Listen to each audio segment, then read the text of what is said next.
નમસ્કાર, આપ જોઈ રહ્યા છો વડોદરાનો અવાજ. હવે જોઈએ અગત્યના સમાચાર. વડોદરા મહાનગરપાલિકાની સાપ્તાહિક રિવ્યુ બેઠક યોજાઈ. પાણી રોડ સફાઈ પર ખાસ ભાર મુકાયો. વડોદરા મહાનગરપાલિકા દ્વારા દર મંગળવારના પરંપરા મુજબ આ મંગળવારે પણ સાપ્તાહિક રિવ્યુ બેઠકનું આયોજન કરવામાં આવ્યું હતું. આ બેઠક મ્યુનિસિપલ કમિશનર શ્રી અરુણેશ બાબુના અધ્યક્ષસ્થાને પાલિકાની વડી કચેરી ખાતે યોજાઈ હતી.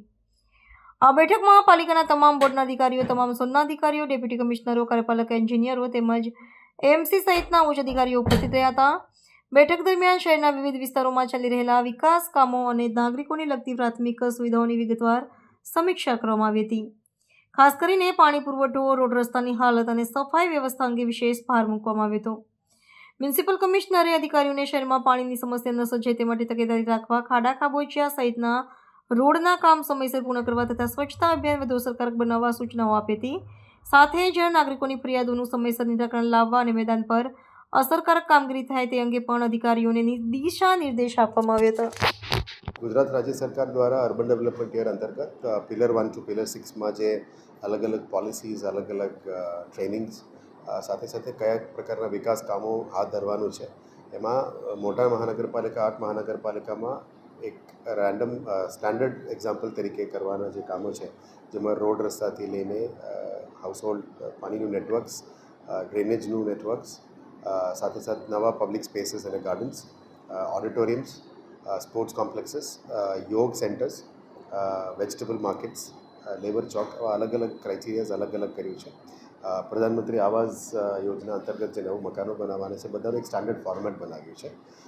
એને ધ્યાને લેતા તમામ ડિપાર્ટમેન્ટ્સને આજે રિવ્યૂ કરવામાં આવ્યું અને સાથે સાથે સ્વર્ણિમ અને અમૃત ગ્રાન્ટ અંતર્ગત જે વિકાસ કામો કરવાના છે અર્બન ડેવલપમેન્ટ યર અંતર્ગત અને વડોદરા મહાનગરપાલિકાનું સ્વર્ણિમ ગ્રાન્ટ અંતર્ગત પણ એનું બધું તમામ આજે રિવ્યૂ કરવામાં આવ્યું, જેથી કરીને આવનારા દિવસોમાં જે નવા આંગણવાડીઝ બનાવવાનું છે, નવા હોસ્પિટલ્સ બનાવવાનું છે, શાક માર્કેટ્સ બનાવવાનું છે, વેન્ડિંગ ઝોન્સ ડિક્લેર કરવાના છે, નવું આઇકોનિક રોડ્સ અને બિલ્ડિંગ્સ બનાવવાનું છે, નવા બ્રિડ્જીસ બનાવવાનું છે, એ બધા અત્યારે જે ખાતમુહૂર્ત લોકાર્પણ સુધી લઈ જવા માટે જે પ્રક્રિયા છે એ બધા ઉપર આજે ચર્ચા કરવામાં આવી.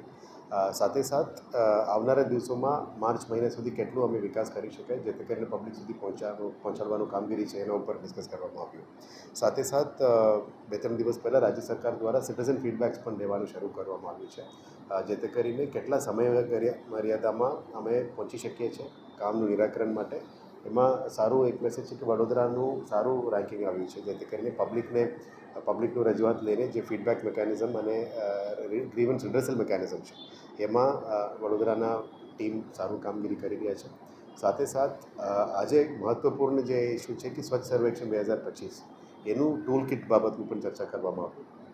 એમાં સિટીની અંદર વધારેનું વધારે વિઝિબલ ક્લેનલીનેસ મીન્સ જોવા મળે ત્યારે સ્વચ્છતા વધારે થવું જોઈએ, એ બાબતનું એના માટે કયા કયા પગલાઓ લેવું જોઈએ એ બાબતની ચર્ચાઓ થઈ છે. એટલે વિઝિબલ ક્લેનલીનેસમાં મેઇન રોડ રસ્તા સિવાય ગલીઓની અંદર પણ ફોકસ કરવાની કીધું છે. આવનારા દિવસોમાં અમે વોર્ડ વાઇઝ પણ હરીફાઈ કરવાના છે, જેથી કરીને કયા વોર્ડ સ્વચ્છ છે, કયા વોર્ડ સ્વચ્છ નથી એનું હરીફાઈ થવાનું છે.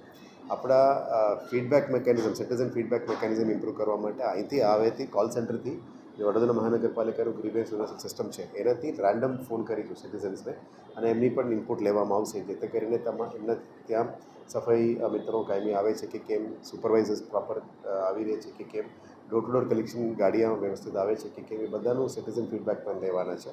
અને નેક્સ્ટ ફેઝમાં જે કચરા ફેંકે છે રોડ ઉપર, માની લો કમર્શિયલ એસ્ટાબ્લિશમેન્ટ્સ હશે અથવા કોઈ પણ દુકાન હશે, એને પણ અમે પહેલાં રિક્વેસ્ટ કરીશું કે પહેલાં આવું ના કરાય, પછી પણ ના કરતો હોય તો પછી દંડનીય પ્રક્રિયા હાથ ધરવામાં આવશે. અત્યારે 2-3 અલગ અલગ મહાનગરમાં પણ આ પ્રક્રિયા શરૂ કરવામાં આવી છે કે વધારે મેક્સિમમ ગંદકી કરનાર દુકાનને સીલ પણ કરવામાં આવી છે. આ પ્રક્રિયા ધીરે ધીરે વડોદરામાં પણ હાથ ધરવામાં આવશે. મૂળ ઇસ્યુ છે કે દુકાનને અથવા ધંધાને કોઈને હેરાન કરવાનું નથી, પણ મૂળ મુદ્દા છે કે સફાઈ મેન્ટેન કરવાનું. સેમ નેક્સ્ટ પાર્કિંગ ઉપર પણ આવનારા દિવસોમાં થોડું કડક પગલાઓ લઈશું. જે દુકાનની સામે જે પણ વ્યક્તિ પાર્કિંગ કરે છે, આ દુકાનદારનું પણ જવાબદારી બને છે. આડેધડ પાર્કિંગ ના થાય, વ્યવસ્થિત પાર્કિંગ થાય, એના માટે પણ આવનારા દિવસોમાં કાર્યવાહી કરીશું. ગઈકાલે રાજ્ય સરકારનો રિવ્યૂ ટ્રાફિક અને પાર્કિંગને લીધે પણ હતી. એમાં આવનારા દિવસોમાં અમે અને સિટી પોલીસ સાથે મળીને ટ્રાફિક એન્જિનિયરિંગમાં જે પણ સુધારો કરવાનો છે, ટ્રાફિક આઇલેન્ડ્સમાં, કર્બિંગ્સમાં, ડિવાઇડર્સ બંધ કરવાનું છે એમાં, જેથી કરીને રોડ એક્સિડન્ટ્સ ઓછું થાય અને કોલેજીસ, સ્કૂલ્સ અને હોસ્પિટલ્સમાં જે IRC ગાઈડલાઇન પ્રમાણે જે જગ્યામાં બમ્પર્સ કરવાના છે ત્યાં જ કરીશું. અને બિનજરૂરી કોઈ બમ્પર કરવાનું અથવા રોડમાં રેસ પ્લેટફોર્મ કરવાનું માંગણી કરવી તો અમે બિલકુલ નથી કરવાના, જેથી કરીને સોસાયટીની સામે બમ્પર મૂકી દેવાનું આ બધું પ્રક્રિયા ડિસ્કરેજ કરવા માટે અમે પ્રયત્ન કર્યા છે. એટલે આવનારા દિવસોમાં સિટીની અંદર overall visible cleanliness, traffic discipline, રૂલ્સને ફોલો કરવાનું, ઓવરઓલ સિવિક ડિસિપ્લિન સિટીમાં આવે, જેથી કરીને જનભાગીદારીથી જ આ બધું થવાનું છે. ખાલી રૂલ્સ અને એન્ફોર્સમેન્ટથી નથી, એટલે જનભાગીદારીને પણ હાથ ધરવામાં આવશે. ગઈકાલે તમામ સ્કૂલ સાથે પણ અમે મિટિંગ કરી છે. એમાં સ્કૂલ્સના પ્રિન્સિપલ્સ, ટીચર્સ અને બાળકોને પણ સ્વચ્છતા અભિયાનમાં વોટર બોડીઝને સ્વચ્છ રાખવામાં, નદીને સ્વચ્છ રાખવામાં, નદીની અંદર પોલ્યુશન ના થવા માટે જે પગલાં વીએમસીને પણ કરવાનું છે, જીપીસીબીને કરવાનું છે, એ બધા ઉપર પણ ચર્ચા કરવાના છે. એટલે આવનારા દિવસોમાં ઓવરઓલ સિટીની અંદર ક્લેનલીનેસ, ઓવરઓલ એર ક્વોલિટી, પ્રદૂષણ ઓછું થાય, river body, water body conservation, એ બધાના ઉપર ફોકસ રહેવાના છે, જેથી કરીને વડોદરા સિટીનું જે ઓળખ છે એ પણ ફરી એને શુદ્ધ મળે અને પબ્લિક સ્પેસીસ વધારે યુટિલાઇઝેબલ થાય અને નાગરિકો પણ સારી રીતે રાખે. અને નાગરિકોને પણ વિનંતી કરી રહ્યા છે કે રોડ રસ્તામાં સાફ સફાઈ મેન્ટેન કરજો, વધારને કંઈ ગંદકી ના કરો, એ બધામાં વિનંતી કરીએ છીએ. પણ નેક્સ્ટ ફેઝમાં કાયદાકીય પગલાઓ પણ લેવા માટે આજે મિટિંગમાં નક્કી કરવામાં આવ્યું છે.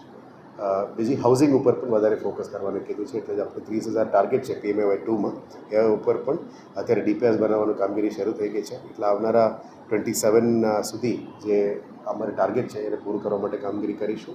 અને 6,000+ મકાનો હજી કરવાના અને ફાળવણી કરવાનું જે બાકી છે એના ઉપર પણ ફોકસ કરવાની નક્કી કરવામાં આવી છે.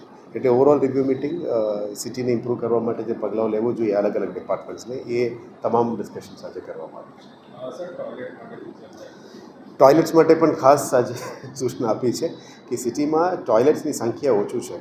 જે પ્રમાણે રોડ્સમાં ટોયલેટ્સની હોવું જોઈએ, ખાસ કરીને બહેનો માટે toilets, pink toilets, aspirational toilets આ બધું બનાવવાનું છે.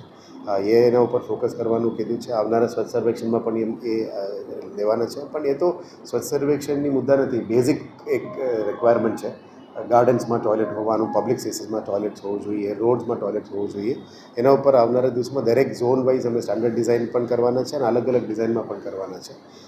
એટલે સિટીમાં આવનારા દિવસોમાં જે ટોયલેટ્સની સંખ્યાની અભાવ છે એ પણ વધારે કરવામાં આવશે. એ પહેલાં કેપેક્સ વીએમસી દ્વારા કરવામાં આવશે અને અમુક મોડલ્સ પણ છે.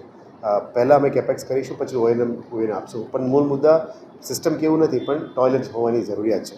એ ઉપર પણ કામગીરી કરવા માટે નક્કી કરીશું. સોશિયલ મીડિયામાં વિડીયો વાયરલ પીપીપી મોડેલમાં 10 રૂપિયા ટોયલેટમાં લેવામાં આવે છે. I do not know, I have to check. કે વિડીયો બતાવશો તો હું ચેક કરીશ. પણ એ કયા ટોયલેટ છે, કયા વિસ્તારનું છે, અથવા સિટીનું છે, અથવા કોઈ સંસ્થાનું છે, એ ચેક કરવું પડશે. અને જે તે સંસ્થામાં એવું કંઈ ચાલતું હોય તો એમને પણ સૂચના આપવામાં આવશે કે આ ના કરવું જોઈએ. જે પે એન્ડ યુઝ ટોયલેટમાં જે નક્કી કરવામાં આવ્યું આટલું જ રકમ લઈને કામગીરી કરવું જોઈએ. એ અમે ચેક કરીશું. આપ વિડીયો બતાવશો તો અમે ચેક કરીને સૂચના આપીશું. સર, સયાજીબાગ પ્રાણી સંગ્રહાલયમાં વ્હાઇટ ટાઈગર સાથે છે, ક્યાંથી લોકોએ જોઈ શકશે અને કયા પ્રકારે?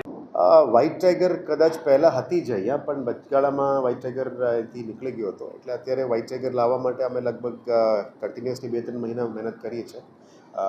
છેલ્લે પ્રદ્યુમન ઝૂ રાજકોટમાં વાત કરી, કારણ કે ત્યાંના ઝૂ સુપ્રિન્ટેન્ડન્ટ પણ મારા જ્યારે કામ કરી ચૂક્યા છે, એમની જોડે સંપર્કમાં હતા અને એમની સહયોગ શું મળ્યું છે.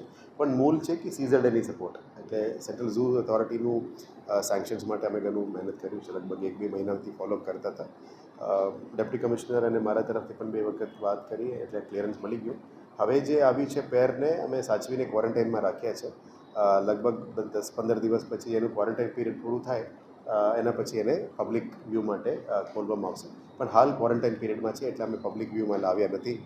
પણ it will be one of those attractions. અને આવનારા દિવસોમાં વધારે એનિમલ્સ, ઝૂની ઓવરઓલ ક્લેનલીનેસ, ઝૂના અપકીપ અને વધારાનું નવા એટ્રેક્શન્સ પણ ઝૂમાં કરવા અમે માગીએ છીએ, જેથી કરીને વડોદરાવાસીઓ અને બહારથી આવનારા લોકોનો વધારે ફાયદો થઈ શકે. એ બાબતની તૈયારી કરવાની છે. સર, આપણે જણાવ્યું કે જે પ્રકારે ફીડબેકમાં લોકોનો સારો ફીડબેક મળ્યો છે, રાજ્ય સરકારે પણ એવી નોંધ લીધી છે, તો કયા પ્રકારે ફીડબેક લોકો આપી રહ્યા છે? હવે કોલ સેન્ટરથી પણ લોકોના ઘરે ફોન જઈએ, એમાં લગભગ 15 અલગ અલગ ડિપાર્ટમેન્ટ છે. ખાસ કરીને વોટર, ડ્રેનેજ, રોડ સફાઈ, sanitation, health services, municipal services ઉપર ફીડબેક અમે પણ લેતા હોય છે.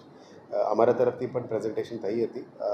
એટલે આ આ સિવાય પણ રાજ્ય સરકાર પણ ડાયરેક્ટલી ત્યાંથી પણ સિટીઝન્સ ફીડબેક લેવાનું શરૂ કર્યું છે.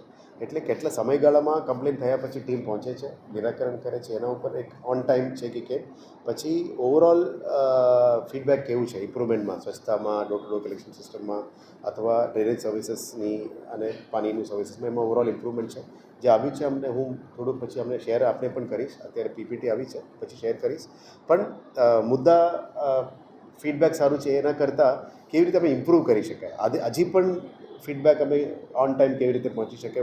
વધારે ઓલમોસ્ટ 14,000 to 15,000 ગ્રીવન્સીસ આવે છે અને અમે 11,000 સુધી પહોંચી શકીએ.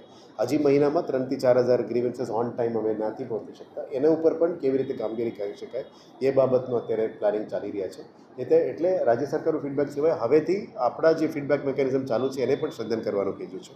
જેથી કરીને મોટાભાગમાં સ્ટ્રીટ લાઇટનું ફરિયાદો છે, ડ્રેનેજનું ફરિયાદો છે, સફાઈનું ફરિયાદો છે, એ બધાને સિટીઝન 100% સેટિસ્ફાઈ થાય ત્યાર સુધી કેવી રીતે કામગીરી કરવી, ક્યાં ક્યાં આપણે પગલાં ભરવાની જરૂરિયાત છે એના ઉપર કામગીરી કરવાનું કીધું છે.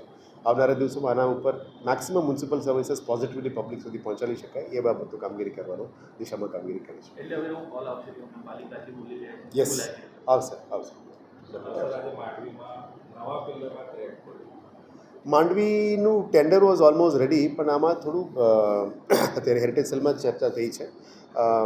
થોડું ક્વોન્ટમ ઓફ વર્કની ડિફરન્સીસ છે, પણ બહુ ટૂંક સમયમાં એનું આવી જશે. અમારી પણ ઈચ્છા છે કે માંડવીનું કામ વહેલા શરૂ થઈ જાય. અમને લગભગ 2 વખત ટેન્ડર કર્યા, પછી એમાં ડિલે થયું, ડીપીઆર વર્ક બીઓક્યુનું ઇશ્યુઝ થયું, પણ ટૂંક સમયમાં એનું કામ આવી જશે. એટલે વી બી સ્ટાર્ટિંગ માંડવીઝ વર્ક. અને માંડવી સાથે સાથે હેરિટેજમાં લગભગ 4-5 અલગ સ્ટ્રક્ચર્સ પણ લેવાના છે.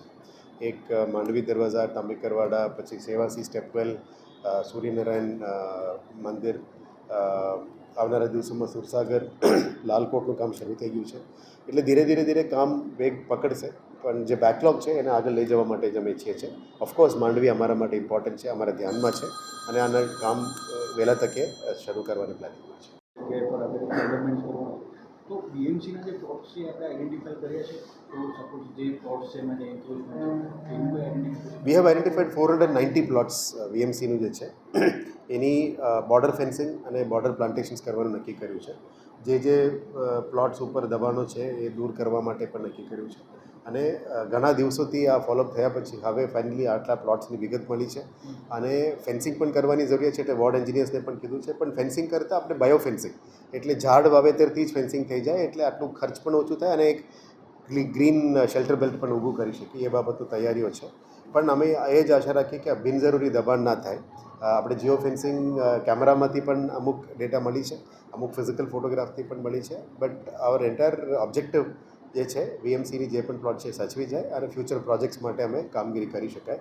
એમાં પ્રધાનમંત્રી આવાસ માટે પણ અલગ પ્રોજેક્ટ્સ છે, કમર્શિયલ સેલ માટે અલગ પ્રોજેક્ટ્સ છે, ઇકોનોમિકલી વીકર સેક્શન્સ માટે એક અલગ વસ્તુ છે, પબ્લિક યુઝ માટે અલગ અલગ છે. બધાનું ડિટેલ્સ અમે અલગ સેગ્રીગેટ કર્યું છે. આવનારા દિવસોમાં આ પ્લોટ્સને કેવી રીતે યુઝ કરીને વડોદરાના નાગરિકો માટે મેક્સિમમ યુઝમાં લાવી શકાય. પાર્કિંગ પણ આવવાના છે.